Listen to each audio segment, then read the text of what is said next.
Timbulnya pandemi COVID-19 ini menunjukkan bahwa kalau manusia merusak keragaman hayati dan juga merusak sistem pendukung kehidupan manusia. Akibatnya, munculnya wabah COVID-19 ini menimbulkan beberapa dampak pada lingkungan hidup. Dampaknya ada positif dan juga negatif. Dampak positifnya, yang pertama ialah di Indonesia khususnya kualitas udara di Jakarta setelah menerapkan PSBB, menurut penelitian yang dilakukan oleh Center of Research on Energy and Clean Air atau CREAP, tercatat mengalami penurunan gas polutan NO2 sekitar 40% dibandingkan tahun 2019. Dengan berkurangnya polusi udara, banyaknya beredar foto-foto pemandangan yang tidak biasa, seperti cuaca cerah tanpa dihalangi asap polusi udara, kemudian jalanan yang tampak sepi tanpa adanya kemacetan. Dampak negatifnya ialah persoalan sampah. Penumpukan sampah itu tidak hanya sampah medis, tapi juga sampah plastik bekas bungkusan obat dan juga kantong plastik belanja. Upaya penanganan yang masih terbatas menjadi salah satu hal yang akan berdampak besar terhadap lingkungan. Selain itu, sampah medis juga akan berdampak pada penyebaran virus jika tidak dikelola dengan baik. Pemerintah melakukan berbagai upaya guna meminimalisir penyebaran virus corona. Salah satunya ialah dengan memberlakukan PSBB, akibatnya banyak sektor yang mengalami kerugian. Pembatasan aktivitas masyarakat berpengaruh pada aktivitas bisnis yang kemudian berimbas pada kondisi perekonomian negara. Dilansir dari laporan Badan Pusat Statistik, diketahui bahwa perekonomian Indonesia hanya tumbuh sebesar 2,97% dari yang sebelumnya sebesar 5,2% pada tahun 2019 lalu. Kinerja ekonomi yang melemah ini berdampak pada situasi ketenagakerjaan di mana terjadi peningkatan jumlah pengangguran. Banyak pelaku usaha yang merumahkan ataupun melakukan tindak PHK pada para karyawannya guna menekan jumlah kerugian. Virus COVID-19 ini dapat ditularkan melalui tetesan kecil atau droplet dari hidung ataupun mulut pada saat kita batuk atau bersin. Droplet tersebut kemudian jatuh pada benda-benda di sekitarnya. Nah, jika kemudian ada orang lain yang menyentuh benda yang sudah terkontaminasi dengan droplet tersebut, orang itu bisa menyentuh mata, hidung, ataupun mulut mereka. Maka orang itu dapat terinfeksi oleh COVID-19. Atau bisa juga dengan seseorang itu tanpa sengaja menghirup droplet dari penderita. Memang menurut penelitian, cara utama penularan virus COVID-19 ini ialah melalui droplet. Sehingga belum ada penelitian yang mengatakan bahwa virus COVID-19 ini dapat tertular melalui udara. Bersumber dari republika.co.id, gereja menanggapi masalah di bidang penularan dengan senantiasa mendukung dan menjalankan kebijakan pemerintah. Dukungan ini dilakukan dengan meniadakan misa peribadatan harian maupun mingguan. Segala ritual peribadatan yang melibatkan banyak orang juga ditiadakan untuk memutus penyebaran COVID-19. Ada pula gereja yang menjalankan ibadah secara online. Gereja juga akan mengambil bagian sebagai sukarelawan dalam membantu pemerintah melawan wabah pandemi COVID-19. Sumber dari Kompasiana.com dalam bidang lingkungan hidup, gereja berusaha untuk mengimbau umat Katolik serta seluruh dunia tentang pentingnya menjaga lingkungan. Menurutnya, manusia bukanlah penguasa dunia, melainkan penjaga. Masalah ini juga telah ditanggapi pada ensiklik Laudato Si oleh Paus Fransiskus yang berisi tentang kepedulian memelihara alam sebagai rumah umat manusia. Bersumber dari kepraya.org, dalam bidang ekonomi dan tenaga kerja, tentu gereja juga berusaha untuk mendorong umat secara individu dan kolektif terlibat aktif dalam pembangunan kesejahteraan sosial. Gereja juga menyikapinya dengan mendukung pengembangan ekonomi yang berdimensi kemanusiaan. Artinya, pengembangan dan pembangunan ekonomi yang menjadikan manusia sebagai subjek dan pelaku utama. Seperti yang tertulis dalam ensiklik Mater et Magistra mengenai usaha gereja dalam memajukan tata diri yang adil berkaitan dengan kesenjangan sosial. Masyarakat diharapkan dapat menegakkan atau berperilaku adil pada sesama manusia dalam berbagai aspek.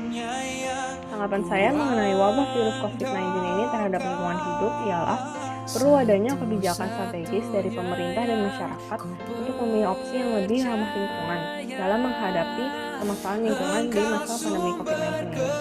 Karena permasalahan ini pada lingkungan itu juga sangat penting dan butuh upaya yang masif dan juga konsisten untuk mencegah kerusakan lingkungan. Untuk itu, kita perlu menyadari dan mulai memperhatikan keberlangsungan lingkungan hidup dan selalu memperhatikan protokol kesehatan agar kita bisa terhindar dari virus COVID-19. Sekarang ini kita tengah mengalami resesi ekonomi.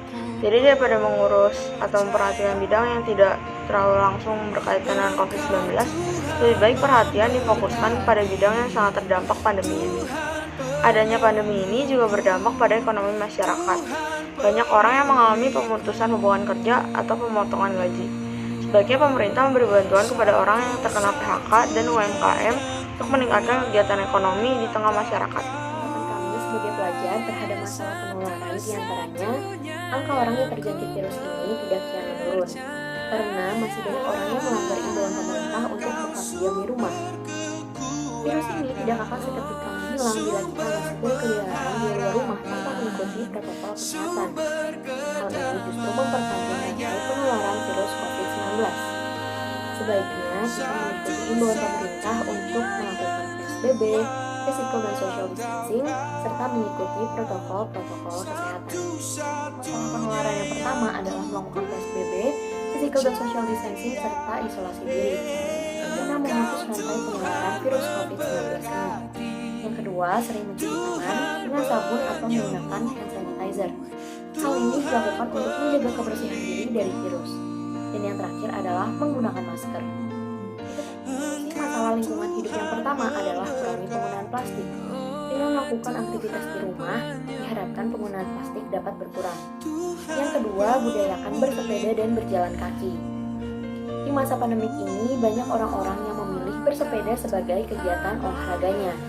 Berjalan kaki di pagi dan sore hari juga banyak dilakukan oleh orang-orang di masa pandemik ini. Dengan melakukan PSBB, diharapkan penggunaan kendaraan bermotor dapat menurun sehingga masalah polusi udara di Indonesia, terutama kota-kota besar, dapat teratasi. Yang ketiga, hemat air dan listrik. Meskipun kita harus berdiam diri di dalam rumah selama berbulan-bulan, kita tetap harus memerhatikan penggunaan air dan listrik. Jangan sampai penggunaannya terlalu boros, dan jangan lupa mematikan air dan listrik bila tidak digunakan lagi. Karena air dan yang terakhir, menyelenggarakan rangkaian kegiatan. Masyarakat dan komunitas dapat membantu melestarikan dan mengembalikan ekosistem yang rusak. Contohnya, di masa pandemik ini, rakyat dapat mencoba menanam tanaman sendiri di rumah agar lingkungan sekitarnya menjadi lebih asri. Solusi masalah ekonomi yang pertama adalah mencari penghasilan tambahan. Di masa pandemik ini, kita lebih banyak menghabiskan waktu di rumah. Dengan begitu, kita dapat mengembangkan skill yang kita miliki. Nah, skill ini bisa kita gunakan untuk memulai suatu bisnis skala kecil untuk mencari penghasilan tambahan. Yang kedua, atur ulang rencana keuangan. Kita harus pandai-pandai membuat rencana keuangan dengan mengutamakan kebutuhan pokok, seperti kebutuhan makanan, listrik, bahan bakar, dan alat kesehatan, terutama di masa pandemik seperti ini. Dan yang terakhir, bantuan dari pemerintah. Pemerintah dapat membantu mengatasi masalah ekonomi rakyat Indonesia dengan memberikan bantuan berupa sembako ataupun pulsa bagi para pelajar. Dari kasus pandemi ini, seharusnya kita belajar untuk lebih mendekatkan diri kepada Tuhan agar sekiranya Ia senantiasa memberikan perlindungan kepada kita. Kita juga harus menurunkan ego masing-masing dan senantiasa saling bahu-membahu dalam menghadapi situasi yang sulit ini. Selain itu, kita juga harus mulai memperhatikan keberadaan dan kelestarian alam di sekitar kita sebagai bentuk ucapan syukur atas karunia yang telah Tuhan berikan.